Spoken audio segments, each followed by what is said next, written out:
is off topic, but what do the dolphins know?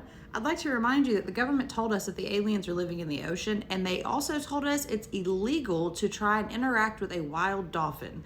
And I mean interact in any way, shape, form, or fashion. Don't try and talk to it. Don't try and elicit a response from it. Don't feed it. Don't touch it.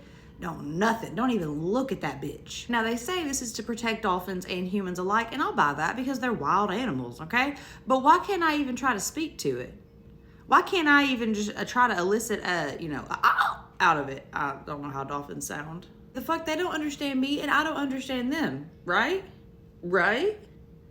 It is a felony to even attempt this behavior. There's even a snitch line for it. Dolphins are too smart. They are self-aware. They have shown signs of empathy because they'll help out other creatures, including human beings. They can communicate amongst themselves in a language that we don't understand at all. It's the clicks and the, you know what I'm saying, those high-pitched noises. Some of them our ears can't even pick up on. They are the second smartest creature on Earth behind us. Do they have a conscience? They live in an environment that we haven't explored 80% of. We don't know 80% of what's down there in that ocean, but you know who does? Dolphins. And we are not allowed to talk to them. I'd like to know why that's a felony. This might be off topic, but did you know that a dolphin and a human fell in love back in the 1960s? Yeah, during a NASA study of dolphin to human communications, there was a dolphin named Peter and a human named Margaret. Now, Margaret lived inside the facility where this study was being done, so she lived with Peter 24/7. She was around this dolphin. She said that at some point in time during their language experiments, Peter started getting very excited and was very interested in her body. It was going from 6 to midnight often. So she would put him back in the tank with the female dolphins so that he could get his, he could satisfy himself. He didn't like that. He would rage and try to get out of the tank. Okay, get back to Margaret. So Margaret said she would put him back in the tank with her, and he would rub himself on her feet or her legs or her hands. And she said that he was kind of hard to work with and do the language experiments when he was excited like that. So she would just let him satisfy himself so they could get back to their work.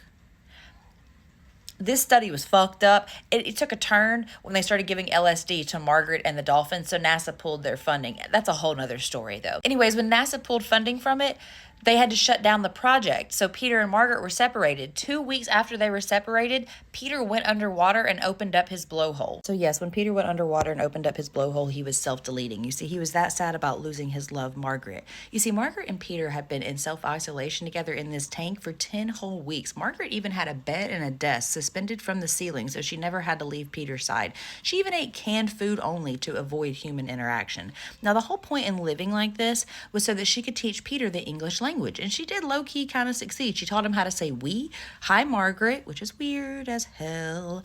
She taught him how to say triangle, the number 1, and a couple of other words.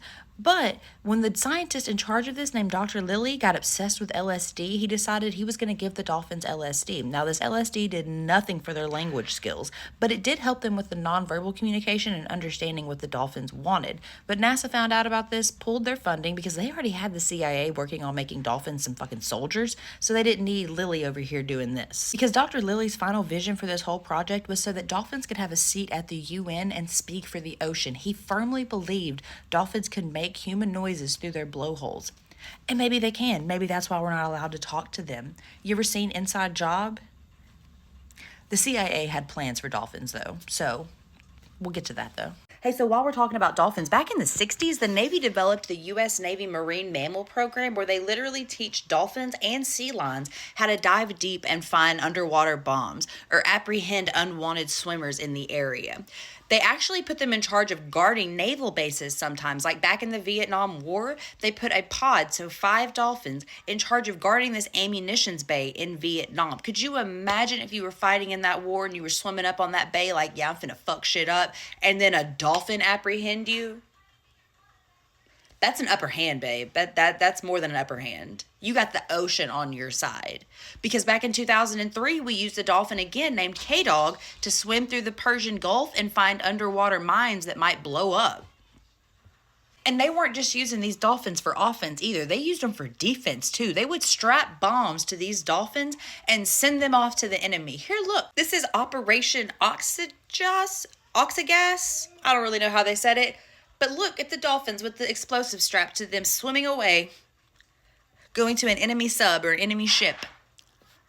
And see how secret is scratched out? This was a actual CIA project that they worked in conjunction with the Navy, part of this marine mammal program. You know what I'm saying? Wild.